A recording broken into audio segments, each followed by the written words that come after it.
నేను కూడా ఉస్మానియా యూనివర్సిటీలో చదువుకున్నటువంటి ఒక విద్యార్థిని.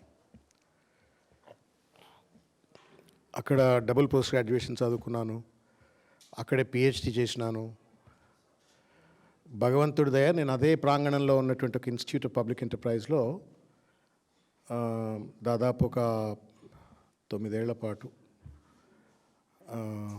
అసిస్టెంట్ ప్రొఫెసర్గా కూడా పాఠం చెప్పాను. సో అక్కడే చదువుకున్నాను, అక్కడే ఉపాధ్యాయుడు కూడా పనిచేసినాను. అక్కడే విద్యార్థి నాయకుడిగా అనేక విద్యార్థి ఉద్యమాల్లో విద్యార్థుల సమస్యల కోసం కొట్లాడినటువంటి ఒక అనుభవం ఉంది. 87లో లాస్ట్ ఎలక్షన్స్ ఏదైతే ఉస్మానియా యూనివర్సిటీలో జరిగినాయో దాంట్లో నేను ఆర్ట్స్ కాలేజ్కు జనరల్ సెక్రటరీగా కూడా ఎన్నిక కాబట్టేటువంటి ఒక వ్యక్తిని. కాబట్టి ఉస్మానియా అనగానే అమ్మ మన కన్న తల్లి అనేది గుర్తొస్తుంది. ఎందుకంటే ఆ రోజుల్లో లోయర్ మిడిల్ క్లాస్ ఫ్యామిలీసు, కింది వర్గాలకు వెళ్ళొచ్చినటువంటి వాళ్ళుగా హైదరాబాద్కి వచ్చి ఇప్పుడు చాలా రెంటల్ ఆపర్చునిటీసు, రకరకాల ఆపర్చునిటీస్ ఉండడానికి హాస్టల్ వివరిని ఆ రోజులు ఏమి ఉండకపోతుండే. అయితే యూనివర్సిటీ హాస్టల్లో ఉండాలా, లేకపోతే కాచిగూడ వైశ్య హాస్టల్లో ఉండాలా, లేకపోతే పెరికే హాస్టల్, లేకపోతే మున్నూరుకాపు హాస్టల్, ఎవడి ఇల్లు కూడా ఇవ్వకపోతుండే. చదువుకున్న పొరగాలంటే ఇల్లు కూడా ఇవ్వకపోతుండే. అట్లా యూనివర్సిటీ అంటే తల్లి, కన్న తల్లిలాగా ఒక ప్రేమ ఆప్యాయత. ఇప్పటికి కూడా యూనివర్సిటీకి పోతే ఏదో మా అమ్మ దగ్గరికి వచ్చినాం కదా, అమ్మ ఒళ్ళలోకి వచ్చినాం కదా అనేటువంటి ఒక ఆప్యాయమైనటువంటి ఒక తన్మయత్వం అందులో చెందుతాం. సో ఈ నేపథ్యంలో నిన్న ముఖ్యమంత్రి గారు ఉస్మానియా యూనివర్సిటీ క్యాంపస్కి పోయినారు. పోతుంటే అనుకున్నాం, అరే ఫర్ ద ఫస్ట్ టైం ఒక ముఖ్యమంత్రి చాలా రోజుల తర్వాత ముఖ్యమంత్రి పోతున్నాడు కదా, ఏం మాట్లాడతాడో అని చెప్పని టీవీకి కళ్ళు అప్పగించి వినే ప్రయత్నం చేసినాను. మళ్ళా అదే దురదృష్టం డిసప్పాయింట్ చేసినాడు. చాలా డిసప్పాయింట్కి గురయ్యాను. Not only as a former student of Osmania university, but also as a former teacher worked in Osmania university, and also as a public రిప్రజెంటేటివ్గా ఆ యూనివర్సిటీకి పోయినప్పుడు ఏదో పెద్ద ప్రకటనలు చేస్తాడు, తెలంగాణ ఉన్నత విద్యకు ఒక దిశా నిర్దేశం చేస్తాడు, పెద్ద ఎత్తున ఒక రోల్ మోడల్గా ఉస్మానియా యూనివర్సిటీని తీర్చిదిద్దడం కోసం ఒక ప్రణాళికలు ఆవిష్కరిస్తాడు అని చెప్పని నేను కూడా కొద్దిగా ఆలోచించిన.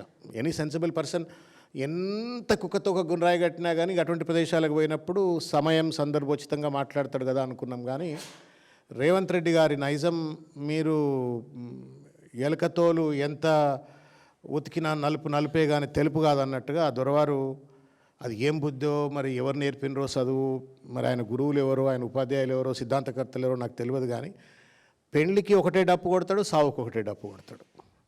ఒక రాజకీయ ఉపన్యాసంలో ఒకటే తీరుగా మాట్లాడతాడు. ఒక విశ్వవిద్యాలయంలో విద్యార్థులకు స్ఫూర్తిదాయకంగా, అధ్యాపకులకు మార్గదర్శకంగా ఉండాల్సిన స్థలంకి వెళ్ళి కూడా అదే రకంగా మాట్లాడతాడు. అది చూడగానే సామెత గుర్తొచ్చింది, కుక్కతో ఒక గుండ్రాయి కట్టినా చక్కగా కాదు అని వెనకటి ఎందుకు అన్నారో. కానీ రేవంత్ రెడ్డి గారు లాంటి వాళ్ళని చూసో, లేకపోతే ఆయన ఇటువంటి వాళ్ళు ఉంటారని చెప్పని బహుశా సామెత కట్టినరేమో అని చెప్పని నాకు అర్థమైపోయింది. ఒక దురదృష్టకరమైనటువంటి ఒక రీతిలో కేవలం కేసీఆర్ గారినో కేటీఆర్ గారినో ప్రత్యక్షంగా పరోక్షంగా విమర్శ చేయటం కోసం, వాళ్ళని అవమానించడం కోసం, వాళ్ళ పట్ల ఏహ్యభావాన్ని రేకెత్తించాలా విద్యార్థుల్లో అన్నటువంటి ఒక ఆలోచనతో పాటుగా తన డబ్బా, ఇక దేశంలో ఆయనకు మించినటువంటి ఒక మేధావి ఎవడు లేడు, ముఖ్యమంత్రి ఎవడు లేడు, జవహర్లాల్ నెహ్రూ తర్వాత మళ్ళీ విద్య గురించి ఎవడన్నా ఆలోచించిందంటే రేవంత్ రెడ్డి ఆలోచించిండు అని చెప్పని ఒకటే జబ్బలు దరుచుకుంటూ ఆయన మాట్లాడినట్టు ఒక తీరు చాలా బాధ కలిగినటువంటిది. నేనేం చేసిన అంటే, నేనేమన్నా తప్పింటున్నా, ఎందుకంటే వినేటప్పుడు ఏదైనా కొంచెం అపోజిషన్లో కాబట్టి వ్యతిరేక భావంతో ఉంటాం కాబట్టి నేనేమో తప్పినా అని చెప్పని ఒక ప్రింట్ తీసుకున్నా. మళ్ళీ స్పీచ్ అంతా ప్రింట్ తీసుకొని మళ్ళీ వర్డ్ వైజ్ చదువుకుంటూ పోయినా. నిజంగానే ఆయన కంటెంట్ అనాలిసిస్ అని చేస్తాం కదా, క్వాంటిటేటివ్ అనాలిసిస్ చేసినట్టుగానే కంటెంట్ అనాలిసిస్ చేసినట్టుగా చదువుకుంటూ పోతే చాలా డిసప్పాయింటింగ్ అనిపించింది. ఇది ఒక పెద్ద కన్ఫ్యూజ్డ్ స్పీచు, తర్వాత కాంట్రడిక్టరీ స్పీచు, తర్వాత ఒక కంటామినేటెడ్. కన్ఫ్యూజ్డ్ ఏంటంటే ఆయనకి ఏం చెప్పాలనో ఏం మాట్లాడాలనో తెలియకుండా ఒక అయోమయంగా మాట్లాడాడు ఒకటి. 2 పొంతనలేనటువంటి ఒక చిల్లర ముచ్చట మాట్లాడండి, అదేందో చెప్తా మీకు నేను. మూడవది కలుషితమైనటువంటిది, ఒక విషపూరితమైనటువంటిది. ఎప్పటికప్పుడు మోహా దొరికితే విషం చల్లాలా, కేసీఆర్ గారి మీద చల్లాలా, కేటీఆర్ గారి మీద చల్లాలా అనేటువంటి ఒక రీతిలో మాట్లాడినారు. కాబట్టి ఇది ఒక confused, contradictory and then contaminated స్పీచ్గా నేను భావిస్తూ ఉన్నాను. ఇకపోతే 2-3 విషయాలు నేను మీ దృష్టికి తీసుకొచ్చేటువంటి ఒక ప్రయత్నం చేస్తాను. ఆయన మాట్లాడుతూ ఒక మాట అన్నాడు, మీరు బహుశా వీడియో మీరు వినుంటారని నేను అనుకుంటున్నా. ఆయన నల్లమల అడవుల్లో క్రూర మృగాలతో తిరిగిన అన్నడా అన్న భయపడకురే, ఆయన ఏం చూడరు వీడియోలో, వాళ్ళు చూడరు. నల్ల అన్నాడు కదా, క్రూర మృగాలను చూసినా నల్లమల అడవుల్లో పెరిగినా అని చెప్పారంటే నిజంగానే నల్లమల అడవులు ఇది ఒక్కసారి మాట్లాడలేదు. చాలా సందర్భాలలో ముఖ్యమంత్రి గారు నేను నల్లమల అడవుల్లో పెరిగిన, పులులతో చెలగాటాలాడిన, క్రూర మృగాలతో ఆటలాడిన అని చెప్పనంటే నేను ఎప్పుడు అనుకునేది ఏమైనా మొగిలి అనేది, మనకు చిన్నప్పుడు మొగిలి అని ఒక సీరియల్ వస్తుండే. ఇదేమన్నా మొగిలి లెక్క నల్లమల అడవుల్లో ఎవరిని వదిలేసిపోయిన రాయింది, ఈయన వదిలేస్తే అక్కడ ఏమన్నా తొడేళ్లతోటి ఎలుగుబంట్లతోటి ఏమైనా పెరిగిండా, మరి ఎట్లా ఊకే ఆ మాట ఎందుకు వస్తుంది అని చెప్పని, లేదు టార్జన్ ది ఏప్ మ్యాన్ అని చెప్పని అట్లేమన్నా టార్జన్ లెక్క ఉండే, టార్జన్ లెక్క కూడా లేడు, అది వేరు ముచ్చట. నేను ఇగో రేవంత్ రెడ్డి గారు వినాలని చెప్తున్నా, ఊకే దయచేసి అట్లా మాట్లాడకండి. This is a feudal language. నేను క్రూర మృగాలతో పెరిగినానంటే నేను అంత క్రూరుణ్ణి అని చెప్పుకోవడం కోసం అనమాట. ఒక పాలకుడు సౌమ్యంగా ఉండాలి, ఆర్ద్రతతో ఉండాలి, మానవత్వంతో ఉండాలి, దార్శనికతతో ఉండాలి. అది వదిలిపెట్టి నేను క్రూర మృగాలతో, ఎవని భయం అవుతుంది? నువ్వు పులితో ఆడుకో, నక్కతో ఆడుకో, ఎలుగుబంటితో ఆడుకో, ఎవని భయం అవుద్దా? సర్కస్లో కూడా చాలామంది పొద్దున్న లేస్తే పుల్లకు భోజనాలు పెడతా ఉన్నారు, వాళ్ళు కూడా చూసినా అంటారు. ఇది ఏది మరి? What is it mean to A citizen? ఒక పరిపాలనకు నీ క్రూర మృగాలతో ఆటలాడుకోవడానికి ఏమైనా సంబంధం ఉందా? ఏమన్నా నువ్వేమైనా అటవీ శాఖ అధికారులను ఉద్దేశించి నువ్వు మాట్లాడుతుంటే అర్థం ఉంది. చదువుకునే సివిలైజ్డ్ విద్యార్థులు ఉస్మానియాకి వచ్చేసి చిల్లర మల్లర మాట్లాడుతుంటే నేను చూసిన, ఇగో ఈయన ఏడ పుట్టిండా అంటే కల్వకుర్తి దగ్గర అదేదో ఊరు కొండారెడ్డిపల్లె కదన్న, కొండారెడ్డిపల్లె పుట్టిండు. ఇగో ఇది కల్వకుర్తి నుండి మన్ననూరు అడవి ఫస్ట్ స్టేజ్కి పోయి చూస్తే 1 గంట 2 నిమిషాలు. ఇది 1 గంట 2 నిమిషాలు. ఈ 1 గంట 2 నిమిషాల దూరంలో పుట్టిండు అంటే దాదాపు అది అంత దూరంలో 60 రూపాయల కిరాయి. ఇప్పుడు ఇంత దూరంలో పుట్టిన ఆయనకు పులులు ఏడ తిరిగాడ పట్టిండు, ఈ అడవులలో ఎందుకు తిరగబోయిండు, అక్కడేమన్నా ఆ గూడెలల్లో చెంచోలతోటి కోయలతోటి ఏమన్నా చదువుకోనికి పోయిండో తెలియదు. ఇకపోతే ఇంకో ఊరు కొడంగల్కు తర్వాత అడవులకు ఎంత దూరం ఉందని చూస్తే 3 గంటల 44 నిమిషాలు. కొడంగల్కు అడవులకు 3 గంటల 44 నిమిషాలు. ఇకపోతే కొండారెడ్డిపల్లి, ఇంతకుముందు చెప్పింది కల్వకుర్తి, కొండారెడ్డిపల్లి కూడా గంతే సకదానం 3 గంటల 50 నిమిషాలు. ఇది గూగుల్లో మనమేం తయారు చేసినవి కాదు, గూగుల్లో మీరు కూడా కొడితే మీకు వస్తుంది. వనపర్తి 2 గంటల 25 నిమిషాలు. ఈయన ఎక్కడైతే పుట్టిండో, ఎక్కడైతే రాజకీయంగా జీవితాన్ని కొనసాగిస్తున్నాడో, లేకపోతే ఎక్కడైతే ఆయన ఇంటర్మీడియట్ పెయింటింగ్లు చేసిన కెరియర్ ఎక్కడైతే ఉందో అక్కడికి కంప్లీట్ చేస్తుంది. గిన్ని గంటల దూరంలో ఉండి నేను పొద్దున్న లేస్తే అడవుల్లో తిరిగినా అంటే నువ్వు చదువుకున్నావా, పెయింటింగ్లు చేసినవా, రాజకీయాలు చేసినవా, లేకపోతే మొగిలి లెక్క టార్జన్ లెక్క ఏమైనా అడవుల పొంటి తిరిగినవా? ఈ అడవుల భాష ఎందుకు నువ్వు ప్రజలకు చెప్పే ప్రయత్నం చేస్తున్నంటే దాని వెనుక ఒక అర్థం ఉంది. తెలివి తక్కువడు కాదు రేవంత్ రెడ్డి, తెలివి ఉండే మాట్లాడతాడు. ఏంటి అంటే నేను క్రూర మృగాలతో సావాసం చేసిన వాడిని అంటే నేనంత క్రూరుణ్ణి, నేను క్రూరుని కాబట్టి నాతో జర జాగ్రత్తగా ఉండండి అనేటువంటి ఒక వ్యవహారం ప్రతిసారి చెప్తా ఉన్నాడు. ఇది ఫ్యూడల్ లాంగ్వేజు, ఇది ఒక ట్రైబల్ లాంగ్వేజు. ట్రైబల్ అంటే మళ్ళీ నేను tribalistic language, not tribal language, tribalistic language. ఇది ఒక సివిలైజ్డ్ రూలర్గా డెమోక్రాటిక్ సొసైటీలో ఉన్నటువంటి వాడు మాట్లాడే మాట కాదు. అది ఉస్మానియా యూనివర్సిటీ పోయి మాట్లాడుతుంటే ఎవడు భయపడతాడు? ఉస్మానియా యూనివర్సిటీలో తుపాకులకు ఎదురు నిలబడతాడు ఆ పిల్లలు. అది నక్సల్స్ రైటిస్టులు లెఫ్టిస్టులు కొట్లాడుకున్నా ఒకళ్ళకొకళ్ళు అట్లా కొట్లాడిన నిలబడేటోళ్ళు, తెలంగాణ ఉద్యమంలో తుపాకులు నిలబడ్డోళ్ళు ఈయన పోయి మాట్లాడంగానే భయపడతాడు అనుకుంటాడా? అర్థం లేనటువంటిది ఇది ఆయన మాట్లాడిన చక్కదానం ఆ ఉస్మానియా యూనివర్సిటీ వేదికగా. ఇకపోతే ఆ యూనివర్సిటీ వేదికగా తెలంగాణ ఉద్యమం గురించి మాట్లాడతాడు ఆయన. దయ్యాలు వేదాలు వల్లించినట్టు అనిపించింది. అక్కడనే యాదయ్య ఆత్మహత్య చేసుకున్నప్పుడు, అక్కడనే వేణుగోపాల్ రెడ్డి ఆత్మహత్య చేసుకున్నప్పుడు, అక్కడే వందల వేలాది మంది విద్యార్థులు రోడ్ల మీదకి వచ్చి వాయు గోళాలకు ఎదురుగా నిలబడి కొట్లాడినప్పుడు, అక్కడనే తుపాకీ గొట్టాలకు ఎదురుగా నిలబడినప్పుడు, అక్కడనే ఉన్నటువంటి విద్యార్థినులు పోలీస్ పదగట్టాల కింద రకరకాలైనటువంటి చిత్రహింసలకు గురవుతున్నప్పుడు రేవంత్ రెడ్డి గారు చంద్రబాబు నాయుడు గారు సంకలో చేరి రైఫిల్ రెడ్డిగా మారి తెలంగాణ ఉద్యమాన్ని గండిగొట్టాలని ప్రయత్నం చేసిన పెద్ద మనిషి అక్కడికి పోయి తగదునమ్మా అని చెప్పని తెలంగాణ ఉద్యమాన్ని ఉటంకిస్తూ ఉంటే హంతకులు సంతాప సభలు పెట్టినట్టు దయ్యాలు వేదాలు వల్లించినట్టుగా అనిపిస్తూ ఉంది. ఉస్మానియా విద్యార్థులకు ఆ మాత్రం చైతన్యం లేనడం అనుకుంటున్నాడా రేవంత్ రెడ్డి గారు తెలియదు, కానీ ఇది ముమ్మాటికి కూడా వంచనకు గురి చేసినటువంటిదే, విఘాతం మోసం గురి చేసినట్టుగానే నేను భావిస్తూ ఉన్నాను. ఇకపోతే ఏడబడితే ఫామ్ హౌస్లో అని మాట్లాడతాడు. నీ ఇండ్లు ఎట్లా వచ్చినాయివా?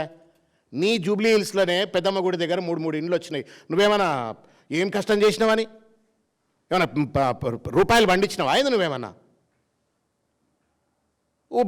వీళ్ళకి ఫామ్ హౌస్ ఉంది, వాళ్ళకి ఫామ్ హౌస్ ఉందని చెప్పని ఉస్మాన్ యూనివర్సిటీలో పోయి మాట్లాడుతూ ఉన్నావు. మరి నీ ఇండ్ల గురించి ఎవడు మాట్లాడాలా?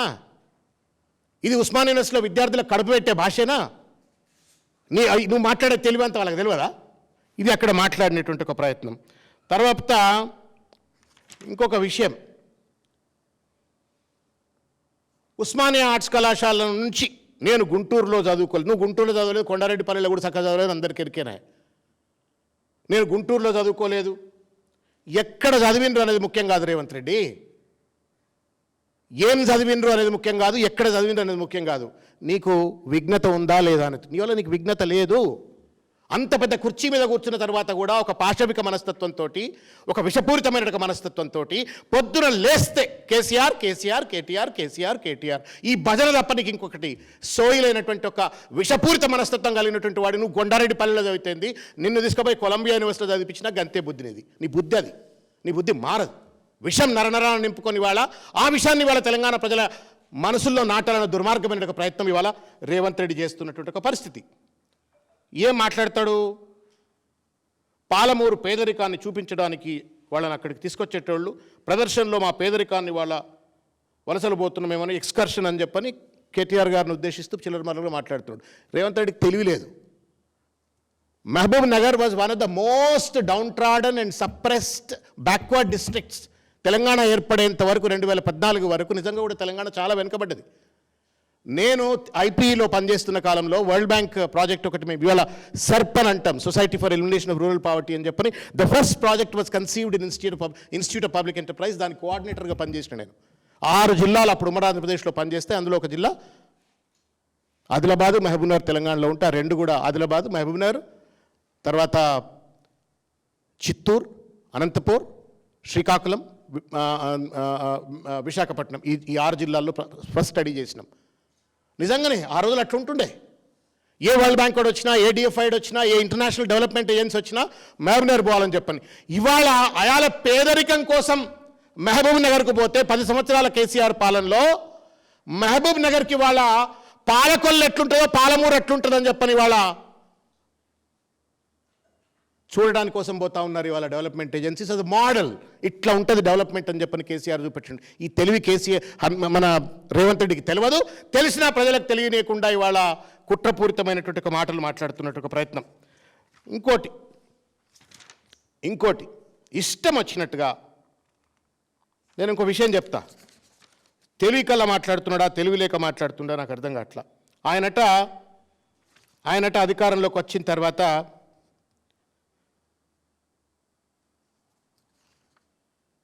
ఆయనను జడ్పీటీసీ ఎట్లా అయిండు, ఎమ్మెల్యే ఎట్లా అయిండు, అది కాదు కదా అలా కావాల్సింది. అక్కడ చదువుకునేటోడికి ఐఏఎస్ ఎట్లా కావాలా, ఐపీఎస్ ఎట్లా కావాలా, ప్రొఫెసర్ ఎట్లా కావాలా, పిహెచ్డీ ఎట్లా చేయాలా, జేఆర్ఎఫ్ ఎట్లా తెచ్చుకోవాలా, లేకపోతే రీసెర్చ్లో అత్యుత్తమ స్థానం ఎట్లుండాలి, అసిస్టెంట్ ప్రొఫెసర్ ఎట్లుండి ఈ ముచ్చట చెప్తలేడు.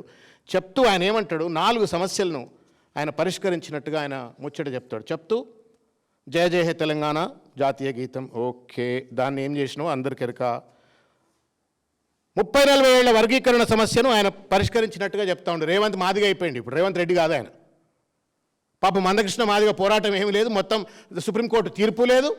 మందకృష్ణ మాదిగా పోరాటం లేదు, సుప్రీంకోర్టు తీర్పు లేదు. రేవంత్ రెడ్డి మాత్రం రేవంత్ మాదిగా అని చెప్పని ఆయన పేరు పెట్టుకునేటట్టుగా ఇవాళ దాన్ని కూడా ఆయన ఖాతాలో వేసుకునేటువంటి ఒక చిల్లర ప్రయత్నం. 3వది సిగ్గు, లజ్జ, మానం, అభిమానం ఏమీ లేనటువంటి ఒక ప్రభుత్వం ఇవాళ బీసీల నోట్లు మన్నుగొట్టి గొంతు కోసి 42% రిజర్వేషన్ ఇస్తా అని చెప్పని ఇవ్వకుండా, సిపెక్ సర్వీస్ రిపోర్ట్స్ను బయట పెట్టకుండా, డెడికేటెడ్ కమిషన్ రిపోర్ట్స్ను బయట పెట్టకుండా, వర్కింగ్ గ్రూప్ రిపోర్ట్స్ను బయట పెట్టకుండా, ఎక్స్పర్ట్ గ్రూప్ రిపోర్ట్స్ బయట పెట్టకుండా, మొత్తానికి మొత్తం 200 కోట్ల రూపాయలు 2 సంవత్సరాల పాటు ఖర్చు పెట్టి 2 లక్షల మంది ప్రభుత్వ ఉద్యోగులను వాడుకొని ఇచ్చింది ఏందా అంటే బూడిద.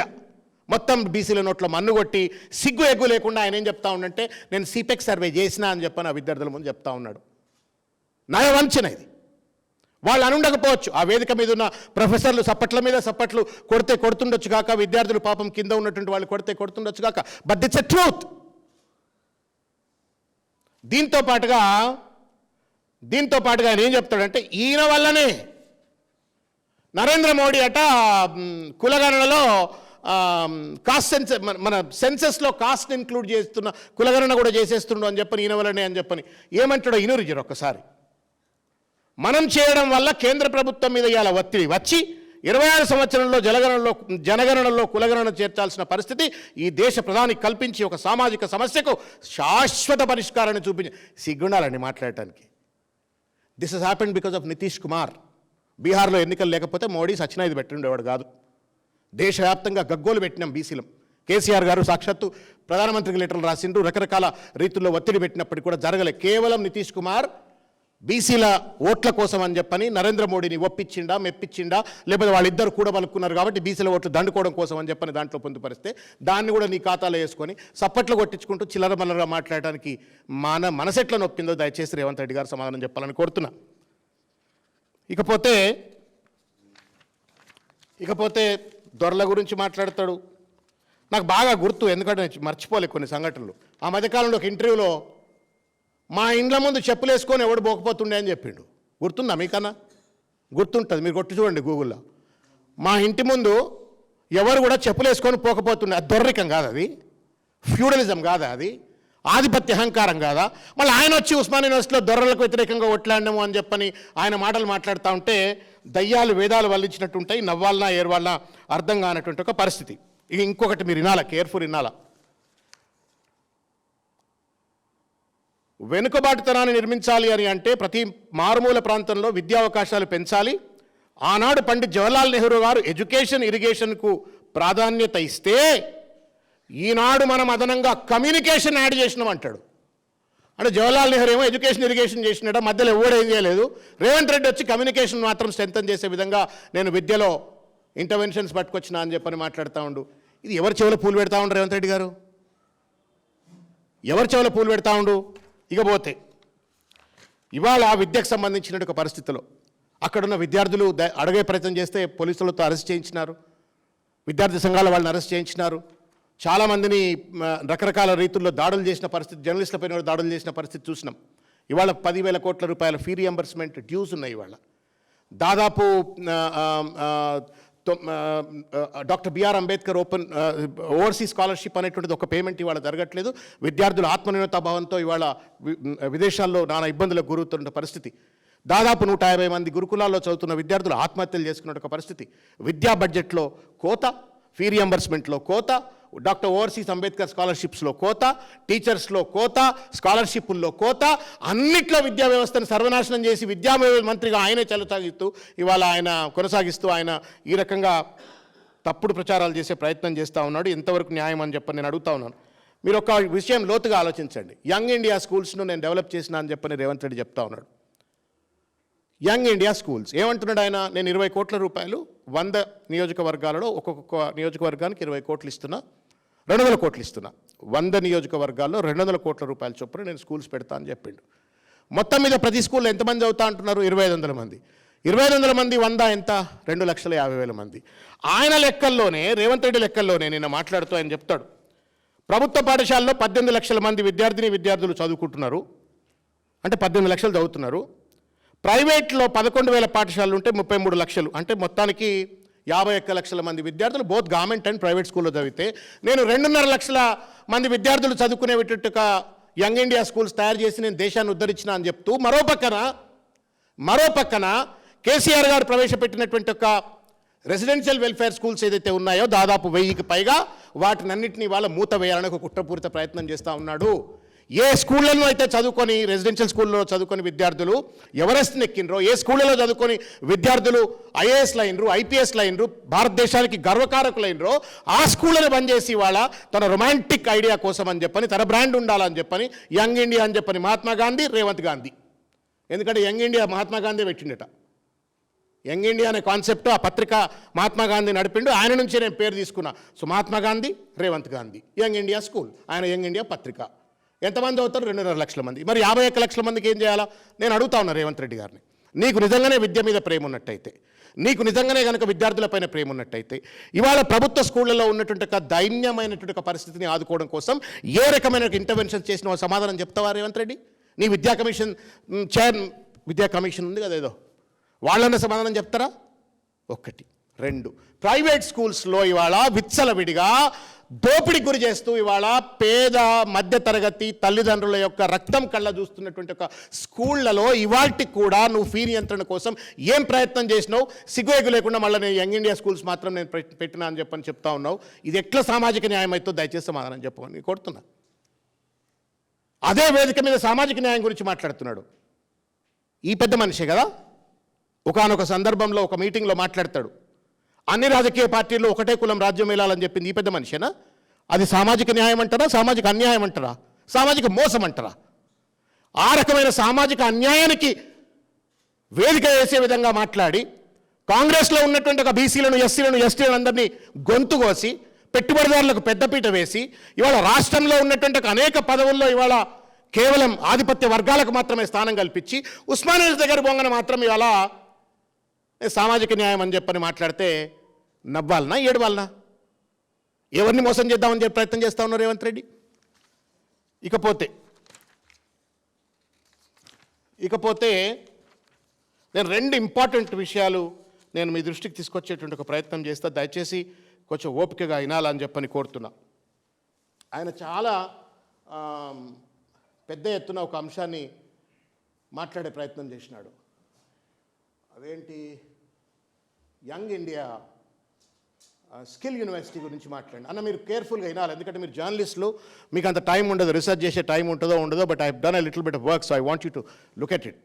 100 కోట్ల రూపాయలు ఖర్చు పెట్టి పెద్ద ఎత్తున డంబాచారం చేసి 100 ఎకరాల భూములు కేటాయించి నేను యంగ్ ఇండియా స్కిల్ యూనివర్సిటీ చేస్తా అని చెప్పి రేవంత్ రెడ్డి గారు చెప్పినారు కదా. ఇక భాగవతం ఒకసారి చూడమని చెప్పి నేను కోరుతా ఉన్నా.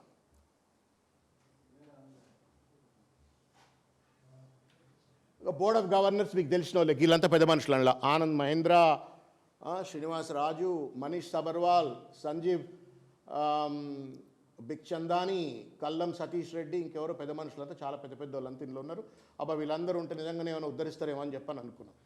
సుబ్బారావు, సంజయ్ కుమార్, సందీప్ కుమార్ సుల్తానియా, పెద్ద ఐఏఎస్ ఆఫీసర్ యోగితా రాణా, వీళ్ళు అంటున్నారు. ఇంతమంది ఐఏఎస్ ఆఫీసర్లు, board directors. Please carefully listen to me. ఆయన ఏం చెప్తా ఉన్నాడు నిన్న, కళాశాలల్లో విద్య నాణ్యతతో అందుబాటులో లేదు, నైపుణ్యం లేదు, నా దగ్గరకు వచ్చి ఉద్యోగం ఇవ్వమని చెప్పని అడిగితే కూడా ఒక కాగితం ఇచ్చేమన్నా రాయరా అంటే రాయలేకపోతుండ్రు అన్నాడు నిన్న ప్రసంగంలో. దయచేసి వినండి మీరు మళ్ళీ కూడా. అంటే ఏంటి, స్కూల్స్ కాలేజెస్లో పాఠం చెప్పట్లేరు, స్కిల్స్ లేవు, చిన్న లెటర్ రాయమంటే కూడా రాయట్లేరు, నేను కూడా ఉద్యోగం కల్పించలేను అని చెప్పని ముఖ్యమంత్రి గారు మాట్లాడారు. Which a fact. దానికి సమాధానంగా ఏం చేయాలా, ఆ కాలేజీలను స్ట్రెంథన్ చేయాలా. రాజశేఖర రెడ్డి గారు చేసిండ్రు. జవహర్ నాలెడ్జ్ సెంటర్స్ అని చెప్పని రాజశేఖర రెడ్డి గారు ఉన్నప్పుడు జేకేసీస్ అని చెప్పని రాజశేఖర రెడ్డి గారు పెట్టి ప్రతి ఇంజనీరింగ్ కాలేజ్లో కూడా జేకేసీలను ఎస్టాబ్లిష్ చేసి అక్కడ కాలేజ్ కాగానే జేకేసీలో పోవాలా, కూర్చోవాలా. అప్పుడు ఐబీఎంతో మిగతా పెద్ద పెద్ద కంపెనీలతో కొలాబరేట్ అయిపోయి అక్కడ స్కిల్ బిల్డింగ్ అనేటువంటిది ఇమీడియట్గా అదే కాలేజ్లో జరిగేది. టెక్నాలజీ, తర్వాత నాన్ టెక్నాలజీ, సాఫ్ట్ స్కిల్స్ ఇవన్నీ కూడా ట్రైనింగ్ ఇస్తుండే. నేను when I to work for the IT industry ఆ జేకేసీలకు వెళ్ళి రిక్రూట్ చేసేవాళ్ళం. నాకు అనుభవం ఉంది, నాకు ప్రత్యక్షమైనటువంటి ఒక ఎక్స్పీరియన్స్ ఉంది. నువ్వేం చేస్తా ఉన్నావు, ఒక alternate young India skill university పెడతా అని చెప్పినావు. చంద్రబాబు నాయుడు ఐఎస్బి పెట్టిండు, Revanth Gandhi young India skill university పెడతా అని చెప్పని పెట్టిండు. దీంట్లో మీరు చూడండి అన్న, మీరు చూడండి, అవర్ విజన్ చదవండి ఒకసారి మీరు కేర్ఫుల్గా. అవర్ విజన్ చదివితే, to equip India's youth with the skills and knowledge required for the evolving job market by providing high quality industry integrated education. Young India అంటున్నాడు, దేశానికంత సమాధానం చెప్తున్నట్ట, కానీ తెలంగాణ వాళ్ళకు స్పెసిఫిక్గా దీంట్లో న్యాయం జరగదు అని చెప్పని వాళ్ళ విజన్లోనే స్పష్టంగా చెప్పింది. ఇంత సరే, ఇది కూడా ఒప్పుకుందాం, మనం భారతదేశంలో ఉన్నవాళ్ళం కాబట్టి అందరికీ. ఇక స్కూల్స్ చూడండి ఎందున్నాయి. School for applied life sciences, school for aviation, school for health care, school for life skills, school for information science and technology, school for logistics, school for entrepreneurship, school of jewellery design, school of banking, financial and services and insurance. ఈ 6-7 schools ఇందులో మొత్తం 1, 2, 3, 4, 5, 6, 7, 8, 9 schools పెట్టినారు ఇందులో. ఈ 9 స్కూల్స్లో మీరు దయచేసి ఒక్కసారి ఓపెన్ చేసి చూడండి. కోర్సెస్ ఏమున్నాయి రా అని చెప్పి నేను చూసిన. గివి కోర్సులు మొత్తం మీద 7-8 కోర్సులు లేవు. దాదాపు 4 కోట్ల మంది ప్రజలు ఉన్నటువంటి ఒక తెలంగాణలో మొత్తం ఇండియా క్యాటర్ చేస్తానంటే 140 కోట్లకు. 140 కోట్ల మందికి నేను స్కిల్స్ అప్పగిస్తా అని చెప్పినటువంటి ఒక ఈ పెద్ద మనిషి, ఇస్తా అని చెప్పిన పెద్ద మనిషి స్కూల్ ఆఫ్ అప్లైడ్ లైసెన్సెస్లో చూస్తే ఒక కేవలం మీకు 9 కోర్సులు కనబడుతున్నాయి. ఇక స్కూల్స్ ఆఫ్ ఏవియేషన్ చూడరాన్న ఒకటే కోర్సు. బోర్డులో ఉన్నటువంటి ఒక మెంబర్లు ఒక్కొక్కటి ఒక కోర్సు తయారు చేస్తే కూడా ఒక కోర్సు వస్తుంది. రేవంత్ రెడ్డి చూసుంటాడా, చూసలేదా, టైం ఉందా, టైం లేదా నాకు తెలియదు. దిస్ ఇస్ వాట్ ఈస్ అంత గొప్ప స్కిల్ యూనివర్సిటీ అని చెప్పుకుంటున్నటువంటి ఒక చిల్లర ప్రయత్నం ఇది. ఇక హెల్త్ కేర్కి పోతే ఇక చూడ్రి ఇన్ని హాస్పిటల్ ఉన్నాయిడా. ఎన్ని హాస్పిటల్నే? అపోలో, యశోద, కిమ్స్, మెడినోవా, మెడ్విన్, ఇన్ని హాస్పిటల్ ఉన్నాయి. ఏ హాస్పిటల్ని అడిగినా ఒక కోర్స్ తయారు చేస్తారు. అందులో ల్యాబ్ టెక్నీషియనో లేకపోతే నర్సింగ్ స్టాఫ్కో ట్రైనింగ్ ఇవ్వచ్చు. పోయి స్కూల్ ఆఫ్ హెల్త్ కేర్లో ఏం ట్రైనింగో చూడన్నా చూడ్రి. నవ్వాల్ నాయుడు వల్ల మీకు అర్థమవుతుంది ఏం ట్రైనింగ్ అనా. జిమ్ ట్రైనర్ కోర్స్ అట. ఏ జిమ్లో పోయినా ఎవరైనా నేర్చుకునేది జిమ్ ట్రైనర్ కోర్స్ అట. 100 కోట్ల రూపాయలు ఖర్చు పెట్టి 100 ఎకరాల భూములు ఇచ్చినటువంటి ఒక దాంట్లో ఇది health care, entrepreneurship coming up soon. ఇట్లా మీరు దయచేసి మీరు ఒకసారి చూడండి. ఇక లైఫ్ స్కిల్స్ అని చూపెడతాం మీకు. లైఫ్ స్కిల్స్ అంటే ఏంటి? How to communicate, how to work in teams, how to develop leadership skills, communication, conflict management, ఈ స్కిల్స్ అని చెప్పని మొత్తం మీద కొండంత రాగం తీసి గాడిదపాట పాడినట్టుగా స్కిల్ యూనివర్సిటీ అని చెప్పని డంబాచారం దొబ్బుతూ ఉంటే, ప్రజలను మభ్యపెడతా ఉంటే, ఉస్మానియా యూనివర్సిటీ వేదికగా ఇష్టం వచ్చినట్టుగా తప్పుడు ప్రచారాలు చేసుకుంటుంటే ఇది స్కిల్ యూనివర్సిటీకి ఒక బండారం. ఇది ఇప్పటికే ఎన్ని కోట్లు ఖర్చు పెట్టినరో రేవంత్ రెడ్డి సమాధానం చెప్పాలా. ఇది వంచన కాదా అని చెప్పి నేను అడుగుతా ఉన్నాను ఇవాళ. ఇది మోసం కాదా? ఇదే స్కిల్ ఇండియా యూనివర్సిటీ స్కిల్స్ గురించి మనం ఇండియా రైజింగ్ 2047లో కూడా మాట్లాడినాడు. ఫ్యూచర్ సిటీలో కూడా ఇదే మాట్లాడినాడు. దాన్ని ఇప్పి చూస్తే ఏంద్రా అంటే గిది కథ. పట్టుమని 10 కోర్సులు లేవు. బోర్డ్ డైరెక్టర్లు ఎంతమంది ఉన్నారో వాళ్ళ జీతాలు ఎంత ఉన్నదో దానికి సమానమైన కోర్సులు కూడా దాంట్లో లేవు. ఈ సక్కదానం ఇది. దాన్ని ఆయన ఇవాళ తప్పుడు ప్రచారం చేసుకునే ప్రయత్నం చేస్తూ ఉన్నాడు. స్పోర్ట్స్ యూనివర్సిటీ గురించి మాట్లాడినాడు. దాన్ని కూడా ఎవరినో కేరళలోని పట్టుకొచ్చి వైస్ ఛాన్సలర్ని అపాయింట్ చేసిండు. మన దగ్గర ఎవడు పద్మశ్రీ అవార్డు విన్నర్స్ లేరు, అర్జున్ అవార్డు విన్నర్స్ లేరు, పెద్ద వాలీబాల్ ప్లేయర్స్ లేరు, ఫుట్బాల్ ప్లేయర్స్ లేరు, క్రికెటర్లు లేరు, లేకపోతే అథ్లెట్లు లేరు, ఎవరు లేరు, ఫిజికల్ ఎడ్యుకేషన్ ప్రొఫెసర్స్ లేరు అన్నట్టుగా నిన్ననే జీవో వచ్చినట్టున్నది.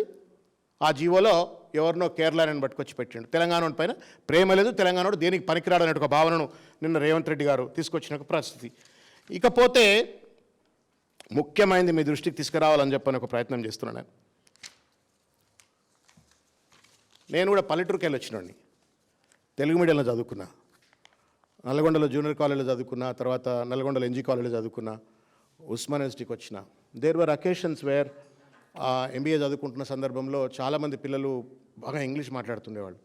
ఆత్మన్యూనత భావం అనిపించేది. అరే వీళ్ళు బాగా ఇంగ్లీష్ మాట్లాడుతున్నారు, మనకు ఇంగ్లీష్ రావట్లేదు అని చెప్పని నాకు ప్రొఫెసర్ ఉంటుండే పరమేశ్వరన్ అని చెప్పని ఆయన దగ్గరికి వెళ్ళి అడిగిన, sir I'm having a problem. ఆయన psychology professor. I'm not able to talk in English well. ఏం చేయాలి సార్, నాకు ఏదైనా మార్గం చెప్పండి అంటే ఆయన మాట ఇప్పటికి గుర్తు నాకు. Son, if you want talk in English you think in English అని చెప్పన్నాడు. If you want talk in English you think in English అని. అది మంత్రమైంది. నాకు చాలా కష్టమైంది అన్వయించుకోవడానికి. మంత్రమైంది. అది మంత్రమై కష్టపడి గ్రామర్ నేర్చుకొని ఇంగ్లీష్ మాట్లాడాలతో కూర్చొని వాళ్ళతో ముచ్చట్లు పెట్టి ఇంగ్లీష్ నేర్చుకున్నాను. దాని పుణ్యమా అని మళ్ళా క్యాంపస్ ప్లేస్మెంట్లో ఉద్యోగం వచ్చింది. దాని పుణ్యమా అని చెప్పని 10 మంది ఐపీలో పాఠం చెప్పగలిగినాం, అంతర్జాతీయ వేదికల్లో పోగలిగినాం.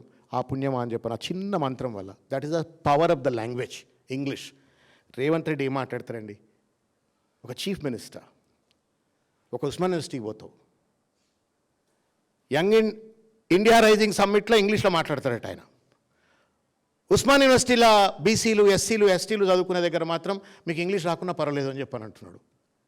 అంటే మీ మీ మీ పెద్దోళ్ళు, పారిశ్రామికవేత్తలు, బాగా డబ్బున్నోళ్ళు, పెద్దోళ్ళు అంత ఇంగ్లీష్ మాట్లాడాలా?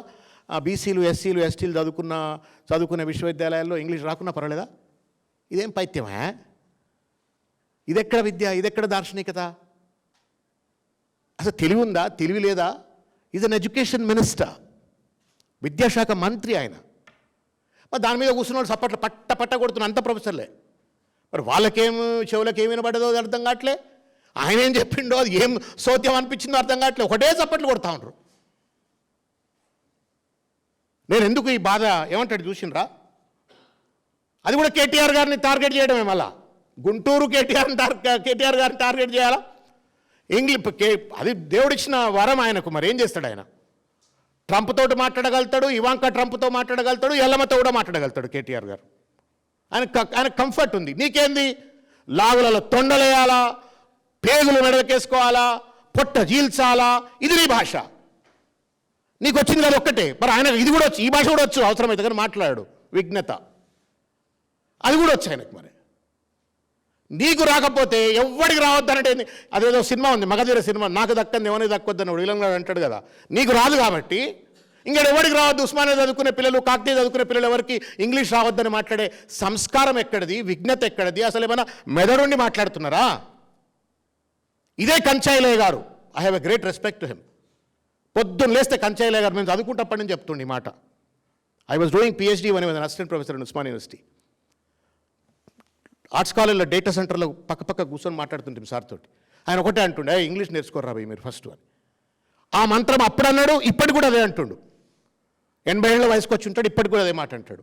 రాహుల్ గాంధీ దగ్గర పోయి కూడా అదే మాట చెప్పిండు ఆయన. If you want to strengthen this country you learn English. Rahul Gandhi కరెక్టే దేశవ్యాప్తంగా ఇంగ్లీష్ మీడియం ఎడ్యుకేషన్ ఉండాలా, పిల్లలు బాగుపడాలంటని రాహుల్ గాంధీ అంటాడు. రేవంత్ గాంధీ ఏమంటున్నాడు? ఇంగ్లీష్ రాకున్నా ఏం లేదు రవై, నా లెక్క రియల్ ఎస్టేట్ ప్లాట్లు అమ్ముకుంటే పైసలు వస్తాయి, ముఖ్యమంత్రి అవుతా అంటున్నాడు. This is what is teaching to the Osmania university post graduates. అక్కడున్న టీచర్లు సప్పట్లు కొడుతున్నారు. దుర్మార్గం. నేను ఎందుకు బాధతో చెప్తున్నా అంటే, నేను చాలామంది మన యూనివర్సిటీ పిల్లలు చదువుకునేటోళ్ళు, వాళ్ళు వీళ్ళు మన స్టూడెంట్ యూత్లో ఉన్న వాళ్ళు కూడా అరే ఫస్ట్ ఇంగ్లీష్ నేర్చుకోరా భయ్, కొంచెం మనకు కాన్ఫిడెన్స్ వస్తుంది, 10 మందిలో మనం గట్టిగా నిలబడి మాట్లాడగలుగుతాము. ఐఏఎస్ ఆఫీసర్ దగ్గర పోతే గట్టిగా నిలబడి మాడతాం, IPS దగ్గర పోతే గట్టిగా మాడతాం, మీరు చదువుకోండి రా భయ్, లీడర్లు అయినా పర్లేదు ఇంగ్లీష్ నేర్చుకోండి అని చెప్పానంట. రేవంత్ రెడ్డి ఏమో అట్లా చెప్తాడు. నేను ఆయనకు కొన్ని విషయాలు చెప్పదలుచుకున్నాను. రేవంత్ రెడ్డి గారు ఆయన ఏమంటా ఉన్నాడు, there is no need for learning English అని చెప్పని రేవంత్ రెడ్డి చెప్తా ఉన్నాడు. English is the foundation of growth. It's a global language. ఇవాళ హైదరాబాద్ 3.5 లక్షల కోట్ల రూపాయల IT ఎక్స్పోర్ట్స్ వచ్చినా, దాదాపు 9 లక్షల IT ఉద్యోగాలు వచ్చినాయంటే దానికి కారణం ఇంగ్లీష్ భాష. ఇది రేవంత్ రెడ్డికి తెలియదు, తెలుసుకునే ప్రయత్నం బహుశా చేయకపోవచ్చు. Just because of English language. నేను హెచ్ఆర్లో పనిచేసేటువంటి ఒక కాలంలో అన్న మీకు చెప్తున్నా, ఒకరోజు CBITకి పోయి పొద్దుగాల ఫస్ట్ టెస్ట్ పెడితే 1000 మంది వచ్చేది. 1000 మంది లాస్ట్కి వస్తే, లాస్ట్ టెస్ట్ అయిపోయి వాళ్ళని అపాయింట్మెంట్ లెటర్లు ఇవ్వడానికి షార్ట్ లిస్ట్ చేస్తూ వస్తే 10 మంది మిగిలేది. మాకు టెక్నికల్ డైరెక్టర్స్ చెప్తుండేవాళ్ళు, సార్ వాళ్ళ కోడింగ్ సరిగా రాకపోయినా పర్వాలేదు, కొంత టెక్నికల్ కాంపిటెన్సీ తక్కువన్నా పర్వాలేదు, but we need those people who can talk well. అక్కడ బాగా మాట్లాడేటువంటి మాత్రమే రిక్రూట్ చేయండి అంటే, ఆ దేవులాడి భూతద్దం పెట్టుకొని not only in CBIT, not only in Matrusri, all over the కంట్రీకి ఇదే ప్రాబ్లం. భాష పైన పట్టు ఉండదు. భాష లేకపోతే సాఫ్ట్వేర్ ఇండస్ట్రీలో ఉద్యోగాలు లేవు. India conquered the IT industry because of the English competency. Hyderabad conquered the IT industry because of the English competency. Revanth రెడ్డికి తెలియదు. రేవంత్ రెడ్డికి తెలియదు ఏంటంటే, చైనా వాడికి వచ్చా, జపనీస్కి వచ్చా అని చెప్పని మాట్లాడితే నేను తలకాయ ఎడవాళ్ళు కొట్టుకోవాలి చెప్పండి. గూగుల్లో వెన్నగొట్టి చూడండి, లేకపోతే మీరు చాలామంది IAS వాళ్ళు ఉన్నారు కదా, జపాన్లు చైనాకు పోయి ఉంటారు, వాళ్ళని అడుగురి చెప్తారు. China has made considerable amount of investment. నేను ఉస్మానియా ఆర్ట్స్ కాలేజ్లో 85 ఆ ప్రాంతంలో చదువుకునే రోజులు, 86లో చదువుకునే రోజుల్లో IFLU అని, ఇప్పుడు IFLU అంటారు, అప్పుడు CIFL అంటుండే, central institute of English and foreign languages, ఇప్పుడేమో IFLU అంటారు. చైనా పొరగాలు వచ్చి అవుతుండే. మేము అడుగుతున్నాం, ఏంద్రా ఈ చైనా పొరగాలు ఎందుకు వస్తున్నారు, ఈ పొట్టి వాళ్ళు అంత వస్తున్నారు, గిడి ఎందుకు వస్తున్నారు అని అంటే, చైనా అప్పుడే 100 మందిని IFLUకి పంపించి ఇంగ్లీష్ భాష నేర్చుకునేది. ఇదే ఆర్ట్స్ కాలేజ్లో ELTC అని ఉంటుండే, ఇంగ్లీష్ లాంగ్వేజ్ ట్రైనింగ్ సెంటర్ అని ఉంటుండే. ELTC అని చెప్పని ఎందుకు పెట్టిన రాయాలా? వాడికి భాష నేర్చుకుంటే చదువుకోగలుగుతాడు. ఇవాళ this is what about IT industry. Pharma ఇండస్ట్రీకి చెప్తాను మీకు నేను. మనం తినే గోళీలు, మందులు దీని వెనుక ఒక్క మందుకి ఇంత డాక్యుమెంటేషన్ ఉంటుంది, ఒక్క డ్రగ్కి ఇంత ఎక్స్పెరిమెంటేషన్ ఉంటాయి, ఇంత డాక్యుమెంటేషన్ ఉంటుంది. ఈ డాక్యుమెంటేషన్స్ అన్ని which language they will write? English. అది వస్తేనే వాడికి ఉద్యోగం. నువ్వు ఇండియా రైజింగ్ 2047 అంటాడు, ఉస్మానియా నుంచి వచ్చి ఇంగ్లీష్ నేర్చుకోవద్దు అంటాడు. ఏం మెదడు ఎక్కడ ఎడబెట్టుకోవాలి? నాకు అర్థం కావట్లేదు. నాకు what kind of bankruptcy is this? Intellectual bankruptcy. ఎవరో పొద్దుగాల మిత్రుడు అన్నాడు, 3 trillion ఎకానమీని అచీవ్ చేయాలంటే 3 రూపీ మైండ్ సెట్ పనికిరాదు అని. Revanth Reddy 3 rupee mind set. ఇంత పెద్ద ఆయనట ముఖ్యమంత్రి అవుతాడట, 2047 అచీవ్ అవుతామట, కోట శ్రీనివాసరావు కోళ్ళట, మనం బిర్యానీలు తిన్నామట. Insult to the intellectuals of Osman university, educated of Osman university, professors of Osman university. ఏం మాట్లాడినో తెలియదు. ఇట్లా చాలా ఉన్నాయి. నేను మీకు భాషకు సంబంధించిన అంశాల పట్ల రకరకాలైనటువంటి, China has invested like that, Japan has invested like that, Israel has invested like that on strengthening English. Germany has invested so much. World War II తర్వాత జర్మనీలో కూడా ఇంగ్లీష్ భాష పైన పట్టు రావాలా, వెస్ట్ మీద కాంకర్ కావాలంట అని చెప్పని. అట్లా అన్ని అభివృద్ధి చెందిన దేశాలు, చెందాలనుకున్న దేశాలు భాషను పట్టుదంప. అందుకే కంచాయిలో ఎప్పుడు మొత్తుకుంటుండే పాపం, అరే ఇంగ్లీష్ నేర్చుకోవాలని. రేవంత్ గాంధీ ఏమంటున్నాడంటే ఇంగ్లీష్ వద్దు అంటున్నాడు. ఎందుకంటే ఆయనకు రాదు కాబట్టి. ఇది ప్రోగ్రెసివ్ కాదు, రిగ్రెసివ్. ఇది this is not a progressive mind set, this is a regressive mind set. ఇది తెలంగాణ రైజింగ్ కాదు, తెలంగాణ రావేజింగ్. మొత్తం తెలంగాణను సర్వనాశనం చేసేటువంటి ఒక మనస్తత్వంతో రేవంత్ రెడ్డి గారు వ్యవహరిస్తూ ఉన్నారు. ఈ భాషను, ఈ పద్ధతిని, ఈ విఘ్నతను దయచేసి మార్చుకోవాలని చెప్పని నేను కోరుతున్నా. నేను మళ్ళీ ఎలాబొరేట్గా మేము ఇవాళ కొనతం దిలీప్ గారు ఒక మంచి ఆర్టికల్ రాసిండ్రు ఇవాళ నమస్తే తెలంగాణలో. I appeal to all Telangana youth and intellectual, చదువు మంచిగా రాసిండ్రు. తెలంగాణ రైజింగ్ ఆ డాక్యుమెంట్ మీద, డొల్ల డాక్యుమెంట్ మీద బాగా రాసినారు. వినోద్ గారు కూడా మాట్లాడినారు దాని మీద. మేము కూడా మళ్ళీ మాట్లాడతాం రీసెర్చ్తో, అబ్సల్యూట్ డేటాతోటి. ఆడ కూడా ఒక చిన్న మాటన, నేను కార్పొరేట్లో ఉన్నప్పుడు మాకు first training, I use to have a colleague colonel Gauri Shankar అని, ఆర్మ్ ఫోర్సెస్లో పనిచేసిన ఆయన, సీనియర్ వైస్ ప్రెసిడెంట్ ఉండే. నా ఫస్ట్ జాబ్ ఆయనతోటే చేసిన. మేము సాఫ్ట్ స్కిల్స్ ట్రైనింగ్ చేస్తుంటే ఆయన చెప్తుండే ఎప్పుడు, ఈవెన్ మేనేజ్మెంట్లో కూడా ఈ ముచ్చట ఎక్కువ చెప్తాం. The first impression is the last impression, and the way you dress and address makes whole lot of a difference in any interaction అని చెప్తుండే అనమాట. The way you dress and address. India rising, Telangana rising 2047 సమ్మిట్లా అదేమన్నా పబ్బా, క్లబ్బా, ఏం బట్టలు? You are representing this country, this Telangana state, to take it to $3 trillion economy, global ఎకానమీకి. ఆ బట్టలేంది, ఆ సోయి తప్పిన వ్యవహారం ఏంది? చిరంజీవి నీకన్నా మంచి బట్టలు వేసుకొని వచ్చింది cinema actor. How would you impress a global investor? మళ్ళీ ఆయన పేదరికం గురించి మాట్లాడతాడు. పొద్దున్న లేస్తే బ్రాండెడ్ బట్టలు, అడవులు, పేదరికం, కొండారెడ్డిపల్లి అని ముచ్చట చెప్తాడు. ఇది వంచన. నేను అప్పీల్ చేస్తా ఉన్నా ఏంటంటే, when as a chief minister, ఒక ముఖ్యమంత్రి హోదాలో మీరు ఉస్మాన్ యూనివర్సిటీకి పోతే మీరుగా పోరు, మా ప్రతినిధిగా పోతారు. మీరు ప్రజలందరి ప్రతినిధిగా మీరు యూనివర్సిటీకి పోతారు. కాబట్టి మా గౌరవాన్ని, మీ గౌరవాన్ని కూడా మీరు నిలబెట్టుకోవాలి, ఆ కుర్చీ గౌరవం నిలబెట్టాలా. When you are addressing global forums, Revanth రెడ్డిగా పోరు మీరు, తెలంగాణ ప్రతినిధిగా, మా అందరి ప్రతినిధిగా, మనందరి ప్రతినిధిగా మీరు అక్కడికి పోతారు. కాబట్టి ఆ ఔన్నత్యాన్ని కాపాడేటట్టు వ్యవహరించండి.